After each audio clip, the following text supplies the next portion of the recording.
പിതാവിന്റെയും പുത്രന്റെയും പരിശുദ്ധാത്മാവിന്റെയും നാമത്തിൽ ആമേൻ. എന്റെ പ്രിയപ്പെട്ടവരെ, ഇന്ന് മാർച്ച് 18 ബുധനാഴ്ച.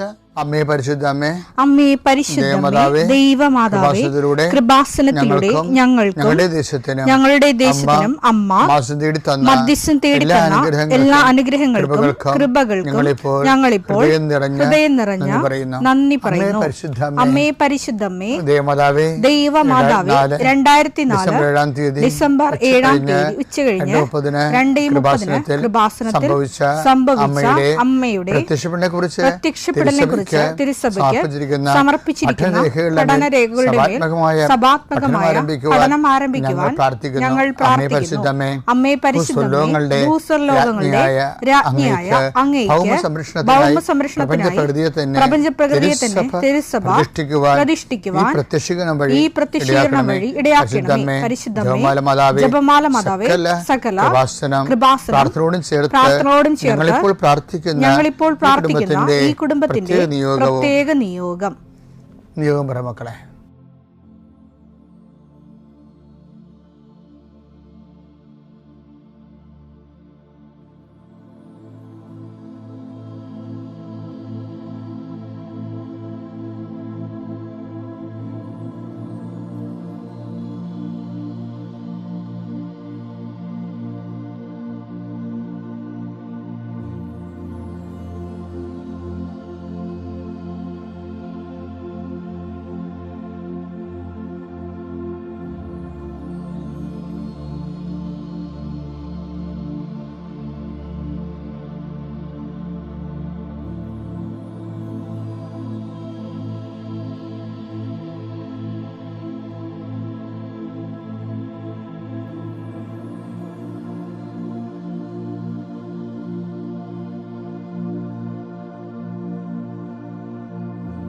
അമ്മയുടെ പ്രത്യക്ഷീകരണത്തിന്റെ ഈ അനുഗ്രഹവേളയിൽ ഞങ്ങൾക്ക് സാധിച്ചു തരുവാൻ കനിയണമേ. ആമേൻ. വിശ്വാസ പ്രമാണം. സർവശക്തനായ പിതാവും ആകാശത്തിന്റെയും ഭൂമിയുടെയും സൃഷ്ടാവുമായ ദൈവത്തിൽ ഞാൻ വിശ്വസിക്കുന്നു. അവിടുത്തെ ഏകപുത്രനും ഞങ്ങളുടെ കർത്താവുമായ ഈശോമിശിഹായിലും ഞാൻ വിശ്വസിക്കുന്നു. ഈ പുത്രൻ പരിശുദ്ധാത്മാവിനാൽ ഗർഭസ്ഥനായി കന്യകാമറിയത്തിൽ നിന്ന് പിറന്ന് പൊന്തിയോസ് പീലാത്തോസിന്റെ കാലത്ത് പീഡകൾ സഹിച്ച് കുരിശിൽ തറയ്ക്കപ്പെട്ട് മരിച്ച് അടക്കപ്പെട്ട് പാതാളങ്ങളിൽ ഇറങ്ങി മരിച്ചവരുടെ ഇടയിൽ നിന്ന് 3-ാം നാൾ ഉയർത്ത് സ്വർഗത്തിലേക്ക് എഴുന്നള്ളി സർവശക്തിയുള്ള പിതാവായ ദൈവത്തിന്റെ വലതുഭാഗത്തിരിക്കുന്നു. അവിടെ നിന്ന് ജീവിക്കുന്നവരെയും മരിച്ചവരെയും വിധിക്കുവാൻ വരുമെന്നും ഞാൻ വിശ്വസിക്കുന്നു. പരിശുദ്ധാത്മാവിലും ഞാൻ വിശ്വസിക്കുന്നു. വിശുദ്ധ കത്തോലിക്കാ സഭയിലും പുണ്യവാന്മാരുടെ ഐക്യത്തിലും പാപങ്ങളുടെ മോചനത്തിലും ശരീരത്തിന്റെ ഉയർപ്പിലും നിത്യമായ ജീവിതത്തിലും ഞാൻ വിശ്വസിക്കുന്നു. ആമേൻ. സ്വർഗ്ഗസ്ഥനായ ഞങ്ങളുടെ പിതാവേ, അങ്ങയുടെ നാമം പൂജിതമാകണമേ. അങ്ങയുടെ രാജ്യം വരണമേ. അങ്ങയുടെ തിരുമനസ് സ്വർഗത്തിലെ പോലെ ഭൂമിയിലും ആകണമേ. അന്നു വേണ്ടുന്ന ആഹാരം ഇന്ന് ഞങ്ങൾക്ക് തരണമേ. ഞങ്ങളോട് തെറ്റ് ചെയ്യുന്നവരോട് ഞങ്ങൾ ക്ഷമിക്കുന്നത് പോലെ ഞങ്ങളുടെ തെറ്റുകൾ ഞങ്ങളോടും ക്ഷമിക്കണമേ. ഞങ്ങളെ പ്രലോഭനത്തിൽ ഉൾപ്പെടുത്തരുതേ, തിന്മയിൽ ഞങ്ങൾ രക്ഷിക്കണമേ. ആമേൻ. നന്മ നിറഞ്ഞ മറിയമേ, സ്വസ്തി. കർത്താവ് അങ്ങയുടെ കൂടെ സ്ത്രീകളിൽ അങ്ങ് അനുഗ്രഹിക്കപ്പെട്ടവളാകുന്നു. അങ്ങയുടെ ഉദരത്തിൻ ഫലമായി ഈശോ അനുഗ്രഹിക്കപ്പെട്ടവനാകുന്നു. പരിശുദ്ധ മറിയമേ, തമ്പുരാന്റെ അമ്മേ, പാപികളായ ഞങ്ങൾക്ക് വേണ്ടി ഇപ്പോഴും ഞങ്ങളുടെ മരണസമയത്തും തമ്പുരാനോട് അപേക്ഷിക്കണമേ. ആമേൻ. എൻ്റെ കർത്താവിൻ്റെ ഉന്നതമായ നാമത്തിൽ സഭയുടെ അധികാരത്തിൽ കുരിശിൻ്റെ അടയാളത്തിൽ ദൈവത്തിൻ്റെ ശക്തിയാൽ ഞാൻ മക്കളെ ഈശോ നാമത്തെ ആശീർവദിക്കുന്നു. നിങ്ങളുടെ ഇന്നത്തെ ദിവസത്തെ യാത്രയെ ആശീർവദിക്കുന്നു. നിങ്ങളുടെ സംസാരങ്ങളെ ആശീർവദിക്കുന്നു. നിങ്ങൾ എഴുതി കൊടുക്കുന്ന വിഷയങ്ങളെ ആശീർവദിക്കുന്നു. നിങ്ങൾ വഹിച്ചുകൊണ്ട് പോകുന്ന മൊബൈല്, അതിലൂടെ നിങ്ങൾ സംസാരിക്കാൻ പോകുന്നത്, നിങ്ങൾ കേൾക്കുന്ന സംസാരങ്ങൾ, കൊടുക്കേണ്ട മറുപടികൾ എല്ലാം ആശീർവദിക്കുന്നു. നിങ്ങൾ കൈമാറുന്ന രേഖകൾ, വാങ്ങിക്കുന്ന രേഖകൾ, കാത്തിരിക്കുന്ന രേഖകൾ, നിങ്ങൾ പ്രതീക്ഷിക്കുന്ന ഡേറ്റുകൾ കർത്താവിൻ്റെ നാമത്തിൽ ആശീർവദിക്കുന്നു. നീ കടന്നു പോകുന്ന വാഹനങ്ങൾ, സഞ്ചരിക്കുന്ന വാഹനങ്ങൾ, പ്രൈവറ്റായാലും പബ്ലിക്കായാലും, നീ തിരിച്ച് വീട്ടിലെത്തുന്നവരെ ഒരു അപകടം ഉണ്ടാകാതിരിക്കാൻ വേണ്ടി നിൻ്റെ യാത്രകളെ ആശീർവദിക്കുന്നു. ദൈവവേദലെ, നീ വിഷമിക്കുന്ന വിഷയങ്ങൾ, സങ്കടപ്പെടുന്ന കാര്യങ്ങൾ, ഏത് വിഷയത്തിന് വേണ്ടിയാണ് നീ വേദനിക്കണത്, അതെല്ലാം മാതാവ് ഏറ്റെടുക്കുന്നതിന് വേണ്ടി 40 വർഷം ഞാൻ അർപ്പിച്ച കുർബാനയുടെ യോഗ്യതയാൽ കൃപാസന അൾത്താരെ ജീവനോടെ പ്രത്യക്ഷപ്പെട്ട മാതാവിൻ്റെ മധ്യസ്ഥത്താൽ നിന്റെ കണ്ണീനിരുകളെ ഏറ്റെടുക്കുകയും നിന്നെ ആശ്വസിപ്പിക്കുകയും സാക്ഷ്യം പറയാൻ നിന്നെ ബലിഷ്ഠമാക്കുകയും ചെയ്യട്ടെ. നിത്യം പിതാവും പുത്രനും പരിശുദ്ധാത്മാവിനും. എൻ്റെ പ്രിയപ്പെട്ടവരെ, നമ്മൾ നോൻപ് പകുതി കഴിഞ്ഞ് നിൽക്കുകയാണ്. ഈ പീഡാനുഭവ കാലങ്ങളിലേക്ക് പതുക്കെ പതുക്കെ പ്രവേശിക്കുകയാണ്, ആത്മാവ് കൊണ്ടും മനസ്സുകൊണ്ടും. നമ്മളെ ഒത്തിരി കഥാപാത്രങ്ങളെ ഇവിടെ കണ്ടുമുട്ടുന്നുണ്ട് പീഡാനുഭവകാലത്തിൽ. അതിൽ എൻ്റെ ശ്രദ്ധയെ വല്ലാതെ പിടിച്ചു പറ്റിയിരിക്കുന്ന ഒരാളാണ് ക്ലോഡിയ. ക്ലോഡിയ ആരാണ്? പിലാത്തോസ്, ഗവർണർ പിലാത്തോസിൻ്റെ വൈഫാണ്. കർത്താവിനെ യഹൂദന്മാർ പിടിച്ച രാത്രിയിൽ ക്ലോഡിയയ്ക്ക് ഒരു ദർശനം ഉണ്ടാകും.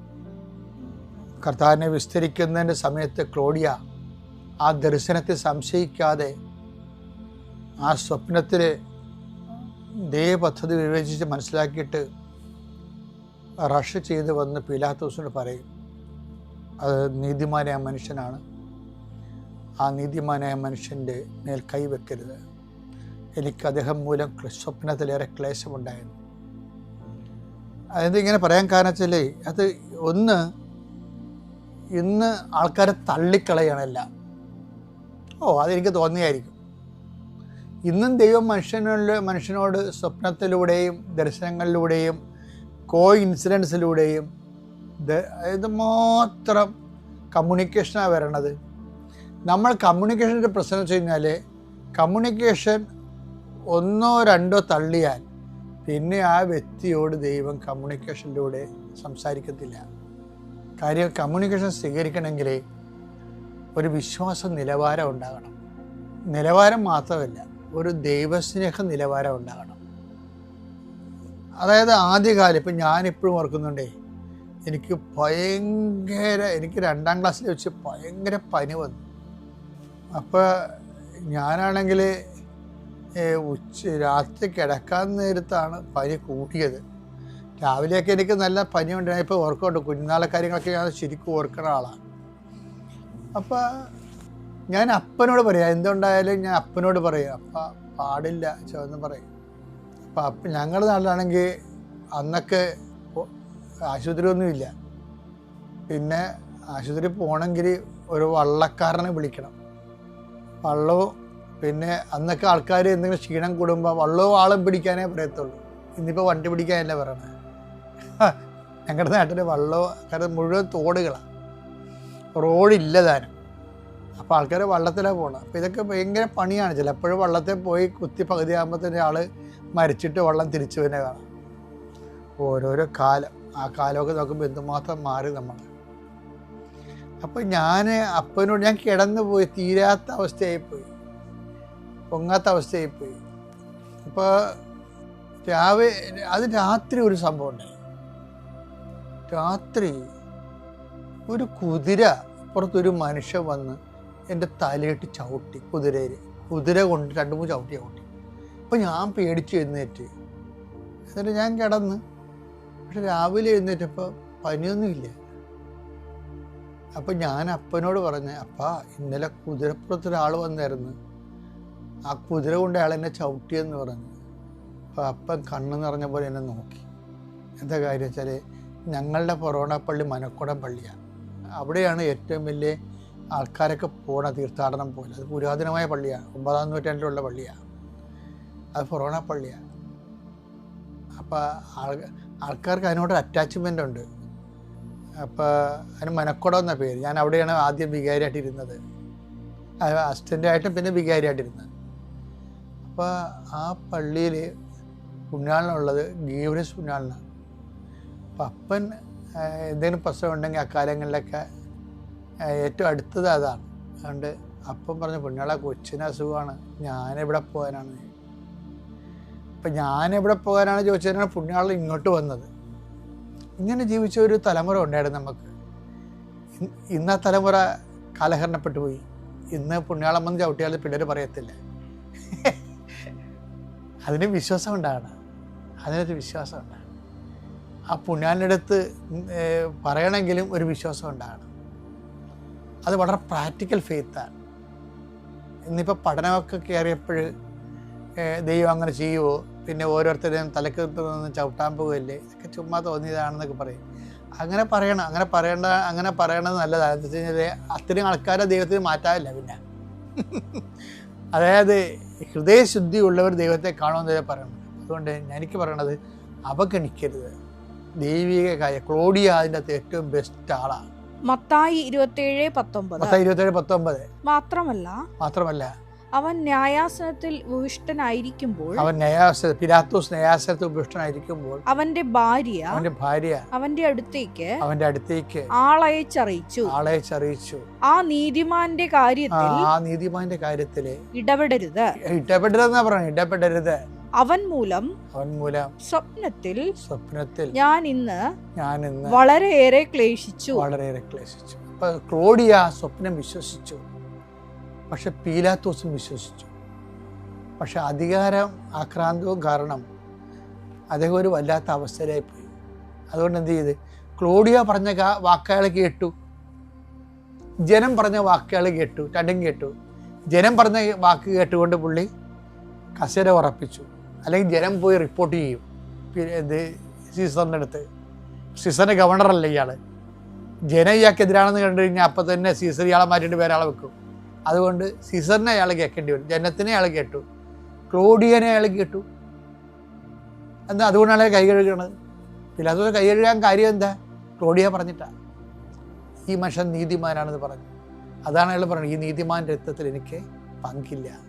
മത്തായി 27:24 അവനെ ക്രൂശിക്കുക ബഹളം വർദ്ധിക്കുന്നതല്ലാതെ പ്രയോജനമൊന്നും ഉണ്ടാവുന്നില്ലെന്ന് മനസ്സിലാക്കിയ പീലാത്തോസ് വെള്ളമെടുത്ത് ജനങ്ങളുടെ മുമ്പിൽ വെച്ച് കൈ കഴുകിക്കൊണ്ട് പറഞ്ഞു, ഈ നീതിമാന്റെ രക്തത്തിൽ എനിക്ക് പങ്കില്ല, അത് നിങ്ങളുടെ കാര്യമാണ്. അതാണ് വിഷയം. ഈ നീതിമാൻ എന്ന് പറഞ്ഞത് ആരാണ്? ക്ലോഡിയാണ് പറഞ്ഞത്. അപ്പൊ ക്ലോഡിയ പറഞ്ഞത് ആരും വിശ്വസിച്ചതല്ല എൻ്റെ അർത്ഥം. ക്ലോഡിയയുടെ സ്വപ്നത്തെ ക്ലോഡിയ വിശ്വസിച്ചു. ക്ലോഡിയ പറഞ്ഞത് പീലാത്തോസ് വിശ്വസിച്ചു. പക്ഷെ വിശ്വസിച്ചെങ്കിലും ഒരു കുഴപ്പമുണ്ടെന്ന് വെച്ച് കഴിഞ്ഞാൽ ചിലരുടെ വിശ്വാസം അവർക്ക് പ്രയോജനപ്പെടത്തില്ല. എന്താ കാര്യം? വിശ്വാസം പ്രയോജനപ്പെടണമെങ്കിൽ അത് പ്രവർത്തികളിലൂടെ പറ്റത്തുള്ളൂ. അതുകൊണ്ടാണ് ഹെബ്രായർ പറയണത്, ഹെബ്രായർ 4:2 അവർക്കെന്നതുപോലെ തന്നെയാണ് നമുക്കും സുവിശേഷം ലഭിച്ചത്. എന്നാൽ അവർ കേട്ട വചനം പീലാത്തോസ് കേട്ട വചനം അവർക്ക് പ്രയോജനപ്പെട്ടില്ല. കാരണം അവർ അത് വിശ്വസിച്ചില്ല. വിശ്വസിച്ചു എന്ന് പറഞ്ഞാലേ, വിശ്വസിക്കണം എന്നുണ്ടെങ്കിൽ പ്രവർത്തികൾ വേണം. കസേര പോകാതിരിക്കാൻ വേണ്ടിയാണ് അയാള്, അതായത് കസേര പോകാതിരിക്കാൻ വേണ്ടി അദ്ദേഹം കർത്താവിനെ അവർക്ക് ഏൽപ്പിച്ചു കൊടുത്തു. വിശ്വസിച്ചു, പക്ഷെ പ്രവർത്തിച്ചത് മറിച്ചായിപ്പോയി. ഇത് വല്ലാത്തൊരു പ്രതിസന്ധിയാണ്. എല്ലാവർക്കും ഉണ്ടാൻ പറ്റുന്ന സംഭവമാണ്. എല്ലാവരും വിശ്വസിക്കും, പക്ഷേ പ്രവർത്തികൾ മറിച്ചായിപ്പോയി. ഇത് നമ്മൾ ആത്മശോധന ചെയ്യേണ്ടതാണ്. കാര്യം ഇതിനുള്ള മാർഗത്തിലേ ഉള്ളൂ. ഞങ്ങളെ പ്രലോഭനത്തിൽ ഉൾപ്പെടുത്തരുതേ എന്ന് ഈശോ പറഞ്ഞില്ലേ? ഇങ്ങനൊരു സിറ്റുവേഷനിൽ ചെന്ന് ചാടാതിരിക്കാൻ വേണ്ടി, പ്രൊട്ടക്ഷന് വേണ്ടി പ്രാർത്ഥിക്കണം. അതാണ് പറ്റുന്നത്. ഈ പിലാത്തോസ് ഇങ്ങനൊരു അവസ്ഥ ചെന്ന് ചാടിയതുകൊണ്ടല്ലേ അദ്ദേഹത്തിന് അവസാനം പിലാത്തോസ് ആത്മഹത്യ ചെയ്യണതേ. പിലാത്തോസ് ചരിത്രം അവസാനിക്കേണ്ടത് ആത്മഹത്യ ചെയ്യുന്നു എന്നാണ്. സങ്കടകരമായൊരു അവസ്ഥയാണത്. അയാളുടെ മനസ്സിൻ്റെ ഉള്ളിൽ നന്മകൾ ഉണ്ടായിരുന്ന മനുഷ്യനാണ്, പക്ഷേ ആത്മഹത്യ ചെയ്യേണ്ടി വന്നു. പ്രൊട്ടക്ഷൻ പോയി, സംരക്ഷണം പോയി. Note the point.